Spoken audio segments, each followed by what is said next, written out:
Hi everyone, here we are again. Welcome to another Sunday, another week of what God's doing in this time, and it's been another big week, I'm sure, for many of you, and we continue to trust God in what He's doing in these times. And just wanted to share a couple of things with you before I share a bit of a word with you.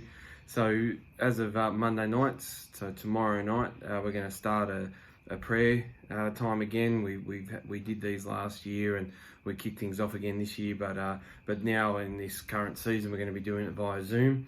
So in the email that you've got, there's another Zoom link. So we're going to catch up from 7:30 till 8:30 roughly. I'll have that prayer time. So just jump on there, and we'll just have that prayer. It'll actually probably only be for about 40 minutes. So it'll sort of be sharp and really directive. We'll come in with something. We'll come in with a bit of a direction and see what God does in that time. But it'll be great to connect our hearts in that way. Also in the email, you might notice there's a link to a video, a movie for the kids, but it's actually for the whole family. The old favourite Pilgrim's Progress. It's one of my email things is Christian Cinema that I get emails from, and during this time they've actually released this movie. It's a relatively new edition, but it's animated, but it's the old classic story. So please jump on there, press the link. All you have to do is add your email, and it will actually then send you the link to the movie, and you can watch it as many times as you want up until the end of April. So please, our Bonnie and myself and the kids are going to be watching it, and look forward to that. So please do that with your kids. The reading that I really wanted to share, something that we've been trying to do is in this time where there's a lot of uncertainty, there's a lot of confusion, there's a lot of what ifs and maybes. I really felt to start reading Proverbs this week, and just Proverbs, obviously it speaks a lot about wisdom and understanding and where these things come from. So we read Proverbs 2 the other day, or today actually, and I just wanted to read the first sort of half of Proverbs 2, and I encourage you to go on and read the rest yourself. But Proverbs 2, my son, if you will receive my words and treasure my commandments within you, make your ear attentive to wisdom, incline your heart to understanding. For if you cry for discernment, lift your voice for understanding.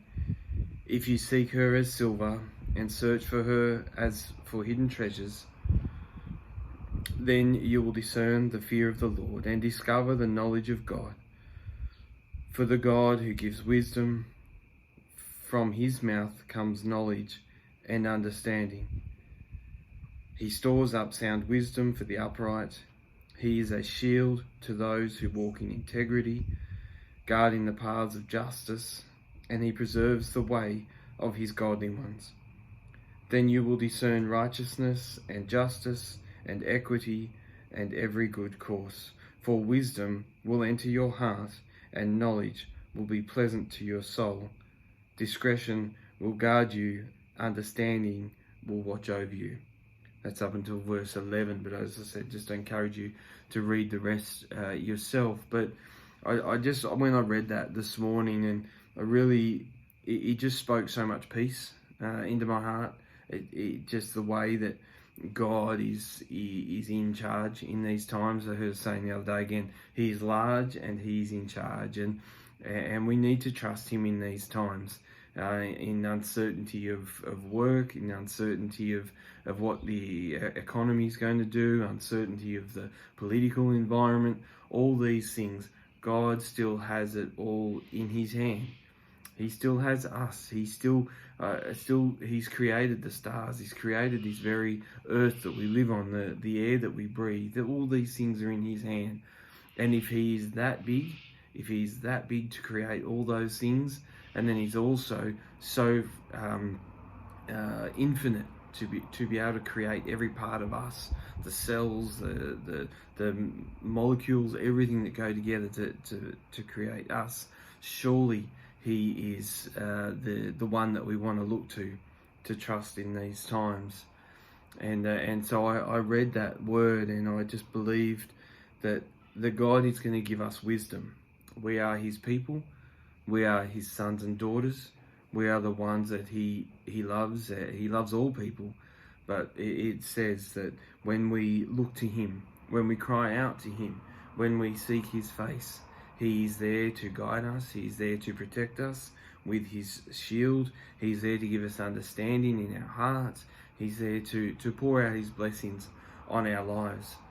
So I just really want to encourage you. It's just a short word this week, a short passage. I really wanted to encourage you this week to take this passage, to read it with those around you in your home, or if you've got no one else in your home that you could sit and read this with, then please jump on and connect with somebody else that you journey with, and just share this with them. Share what God is speaking to you in this time.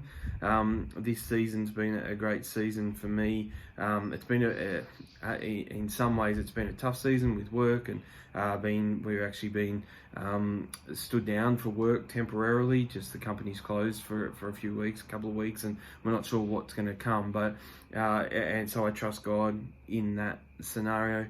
But it's also been good to just have some time at home with the family, and just to take a breath. We've enjoyed doing a few things. As you can see, it's been great to be able to see things bloom and blossom, like this Zygo cactus behind me. Amazing colours, amazing part of God's creation. We've been able to plant some seeds and just get a small little greenhouse and watch those seeds come to life in the last 2 weeks, which is great. We continue to nurture them and look after them, and know that God will bring the fruitfulness. But I'm also reminded that the environment that those seeds need to be in there needs to be one of wisdom and discernment and understanding.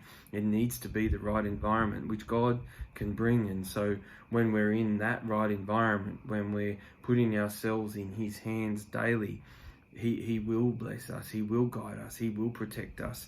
We will flourish. We will grow stronger. We will bear much fruit. And that's a challenge for me, is to continue to put myself and put those around me in that environment, in that atmosphere where God can do his will and carry out his way. And that's one of the songs. It was a new song that I put in the email this week. Your will, your way. Let God do what he wants to do. And so I really believe that he will do what he wants to do when we fully surrender and look to him.